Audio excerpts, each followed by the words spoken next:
It is not too often that I get to cover games like this for PC on Digital Foundry, and today we have something rather unique.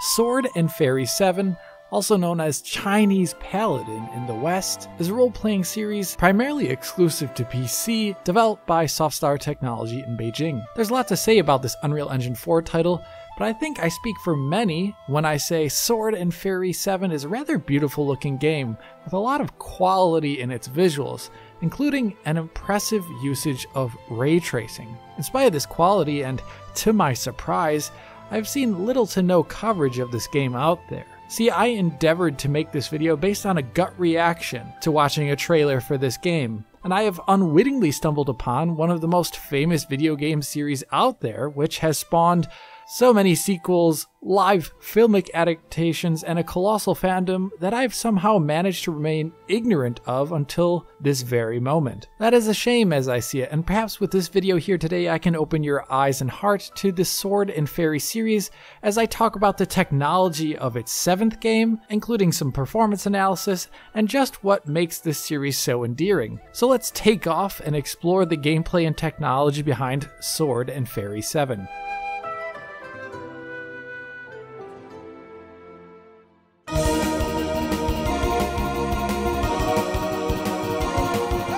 The legend of Sword and Fairy begins in 1995 with the release of the first game in the series for MS-DOS by Taiwanese developer Softstar Entertainment. And as shown here, it was re-released shortly thereafter in an updated form for Windows 95 and 98 with updated MIDI audio and difficulty adjustments. This tale of a luckless orphan in provincial China who sets off on many adventures, all to save his ailing aunt, struck proverbial gold on release in 1995. Its tragic story, mazes, and turn-based battle gameplay are hailed as pioneering for Chinese development at that time, and the game sold many millions of copies and was easily pirated many times more than that. After playing just a bit of it for myself in preparation for making this video, I realized immediately on contact that this original game is excellent, and I'm genuinely shocked that I had never heard of it. It's a PC RPG that sells millions, and it is somehow not uttered in those same revered tones in sentences mentioning Ultima or Final Fantasy.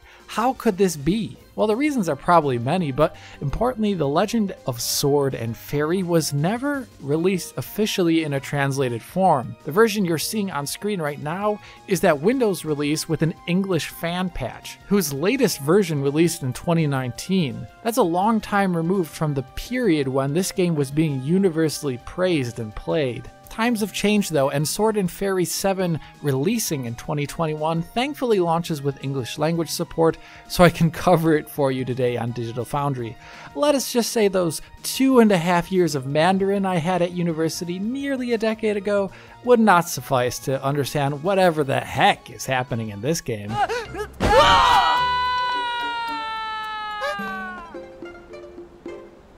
师妹，那小子皮实得很。 Even with English language support, the barriers of entry into the world of Sword and Fairy are still there to a degree though. The game's menu and interfaces are translated, yet all the audio and signage in the game is in original language. I have no problem with this as I'm fine with subtitles and I love games being presented in their original language, but in a game as story heavy as this one with so many cutscenes and so many NPC interactions, you and the audience actually might be a bit turned off by how much reading there is in this game to enjoy it to the fullest. So that's just a small warning. Being the 7th incarnation in the series, the gameplay is much changed and modernized from that classic game I described earlier. Combat in the 7th game is all in real time now, with differing movesets and special attacks depending upon your character. And you can change characters on the fly in combat to others in your party who all specialize at very different techniques. If you've played a modern Final Fantasy game, the gameplay here will be very familiar to you. The main story quest in this game does not take place in an open world, which is very much so in vogue these days, and Sword and Fairy 7 is actually a bit old school, and I think that helps the game out a lot here. There are various separated play spaces of limited size that you travel to by hopping on your fairy mount to get there and then complete the various missions. I find this curtailing of scope refreshing in the age of endlessly large open world games, and it also has a great benefit to the game's visuals, which we tend to be interested in here at Digital Foundry. Each area being smaller means it is more intricately built and designed. The smaller scope allowed the developers here quite obviously to invest in the diversity of the visuals on show, and it is seriously impressive at times. You have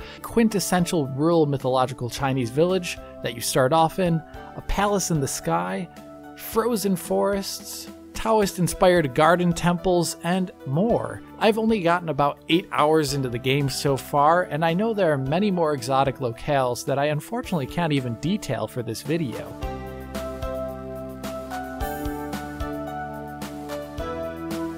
Populating these environments are the many characters of the game. That includes enemies, which honestly end up being more cute than intimidating, and our main cast. Character modeling, I think, is one of this game's greater strengths, with all characters having a great vibrancy and detail in their models and textures, not shying away from bright colors. Many characters are accentuated with cloth or hair physics that animate wonderfully and make the game a joy to look at, especially in combat where animations are rather over the top. One area where characters look less impressive are in the game's cutscenes. Sure, the character models up close hold up generally rather well, but they animate in a much less fluid manner in the cutscenes than they do in the gameplay, with some of the camera cuts and animation starts and stops revealing a number of the scenes in the presentation, including a number of animations which are not at 60 FPS for some reason. Speaking of other seams, the world may be beautiful, but it has one flaw that rears its head far too often, and that is asset pop-in. For example, just look at my character here walking in the first area of the game. That is some rather intense model pop-up in the distance, I would say. Here it would have been nice to see some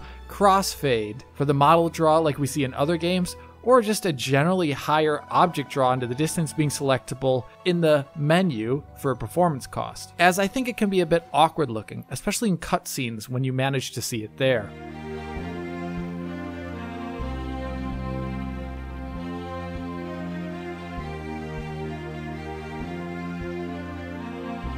As mentioned at the beginning of this video, Sword and Fairy 7 makes usage of ray tracing, and quite a bit of it if you pump up that setting. As found in other UE4 games, the game has ray trace shadows, which, as you can see in this shot here, can add shadows into the distance for objects like this shadow on this tower here, where without RT shadows, the shadow map at that distance lacks the detail to show it off. Similarly, RT shadows can add in shadows for small details that are out of screen space or out of the shadow map resolution, like this wooden lattice here on the side of the building. But one of the bigger wins for RT shadows in this game are the removal of shadow cascade artifacts. Like you can see here, without RT shadows, the various resolutions of the shadow cascades show up obviously into the distance in the shadow here, rather rapidly turning it into an aliased blur. RT shadows instead only blur out when it is physically correct to do so. So there are a lot of wins for RT shadows, but at the same time, it is doing it in real time here, so there is a performance cost, and there can be noise on shadows that scales depending upon your chosen resolution. Beyond shadows, we see our friend ray traced reflections in this game as well, adding in great realism to the game's shiny surfaces, like this golden dragon here, which goes from being generically yellow with no local reflections almost, to having the world around it reflected in its shading, which definitely enhances the look of that material. These ray traced reflections are also added to water in some scenes as well, but it's not always consistent. Sometimes SSR is used on water for reasons that I cannot comprehend, but what is consistently applied to water in the game are the ray-guided water caustics that the game uses, like you can see here moving with the water surface and the ripples in it, causing light to bounce around the environment. This effect looks absolutely awesome when it is in use and makes the water scenes in the game look really extra special. A similar technology is also used to add in color transmission caustics for stained glass windows in the game according to press materials, but I have yet to get far enough in the game to find any areas that have stained glass windows. The last ray tracing effect is an implementation of single bounce global illumination using NVIDIA's Restir scheme, as it's called, or reservoir sampling. I find this effect most obvious in closed areas like you can see here in this indoor scene, where without ray tracing, the shadows in this indoor scene take on the ambient glow of the sky color outside the house, which is blue, and that's obviously wrong considering this shot is indoor. With RT on, you can see how the shadows inside now take on the golden glow hue from bounce light from the lamps inside the house, where that yellow light is bouncing around the scene. In other scenes, the effect of this RTGI pass though are a lot less obvious, due to the fact that the game actually uses a static time of day, usually, and has a layer of static global illumination already there. For example, in this shot here, turning on all the RT effects just makes the inside of this wooden shed here look a bit warmer, as the wooden shadow has a bit of yellow bounce light on it instead of the generic gray that you can see without RT on. It's not a huge difference in a shot like this. And in other areas without such occluding structures like this shot outside, the RT passes the game can turn on do not greatly impact the overall visual fidelity. Here I barely registered I was turning it on and off, for example, while I was making this specific recording. Excluding that RTGI having less utility, the RT in this game definitely enhances many scenes, especially those indoor ones or those with water and reflective surfaces, and I definitely like having these options there.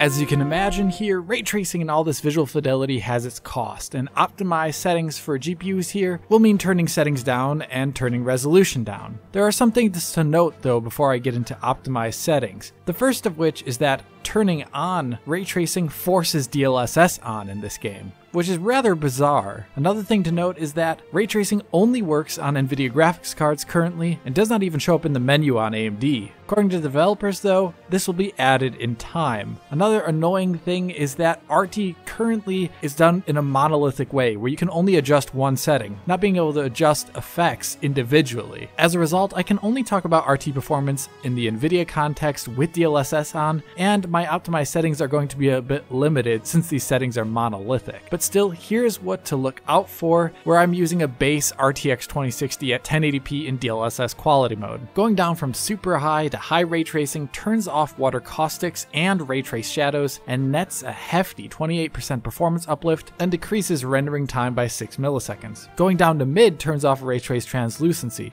which turns off reflections on water, as you can see here, falling back instead to SSR. This increases performance by a massive 47% over super high and decreases rendering time by a further 3 milliseconds. Going from mid to low turns off opaque reflections in this game, like those found on metal surfaces such as this dragon here, increasing performance by 10% and decreasing rendering time by 2 milliseconds. And lastly, you have going from low to off. This gets rid of global illumination as well as all of the ray tracing scene construction, which is a hefty performance cost. Turning it off increases performance by 53%, for example in this scene, but it could be more or less depending upon how expensive the ray tracing scene maintenance probably is. My humble opinion, on mid to low end GPUs like this one, if you want 60 FPS, don't use ray tracing in this game, as generally the cost will be too high given the menu options we have available here. If you want to use ray tracing, then you may have to target 30 FPS, and I would say use the high setting, as that is the most optimal for visual quality win here. I really think it's a shame that this game does not offer individual choice of settings for each effect type.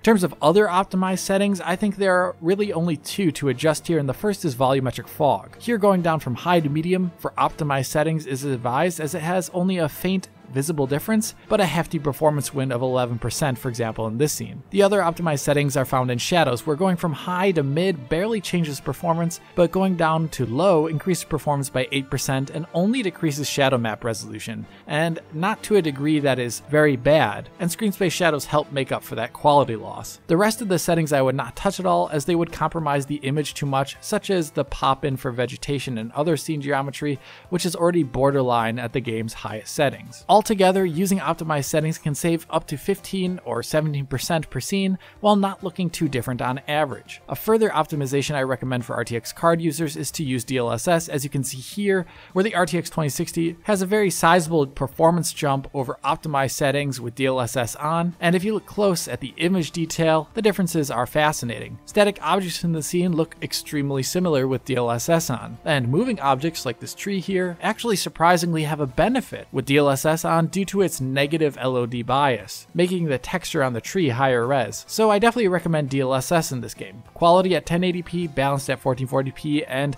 performance at 4K.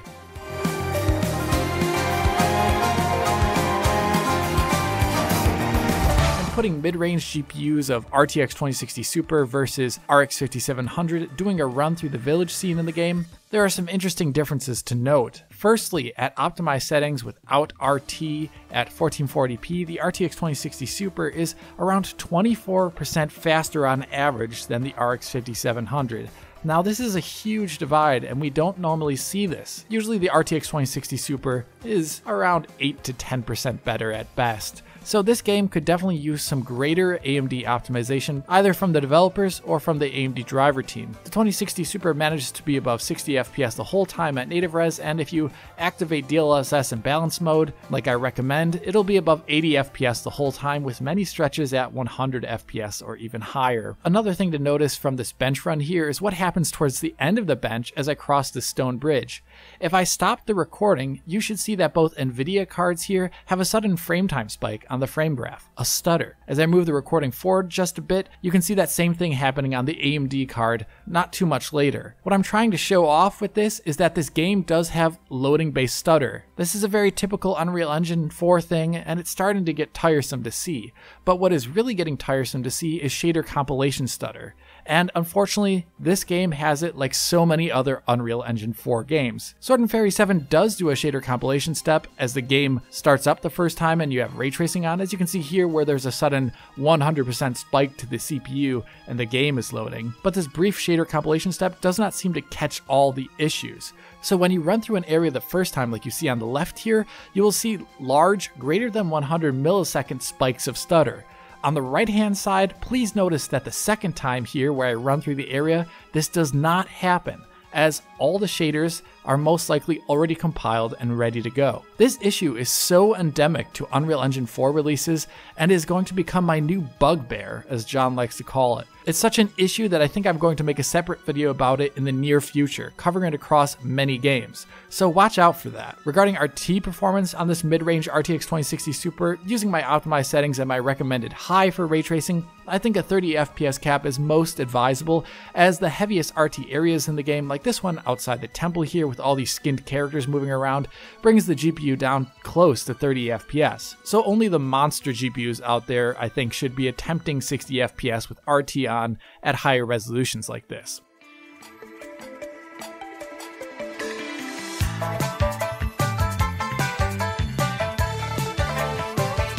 Now with all that being said, we're at the end of this video. I am very happy to have discovered the Sword and Fairy series here with the 7th game, and I really love the visuals on display. The game itself is pretty good. Perhaps a few too many cutscenes for my liking, but generally a very good game. I only wish I could have played it further for this video to show it off even better. While the game is charming, I'm saddened to see another Unreal Engine 4 game that suffers from stuttering. Whether that's the background loading kind of stutter that we see, or due to shader compilation. It's starting to get absurd, actually, so expect me to cover that soon enough in another video. But enough from me for now. If you did like this video, please hit that like button and subscribe to the channel. If you're already a subscriber, hit that little bell in the corner to be informed as soon as Digital Foundry posts a video. If you want to help us out, support DF on Patreon to get years worth of our content and high quality for download. And if you want to talk to me about this game, write a comment below or follow me and DF on Twitter. And as always, this is Alex, bidding you farewell und 再见.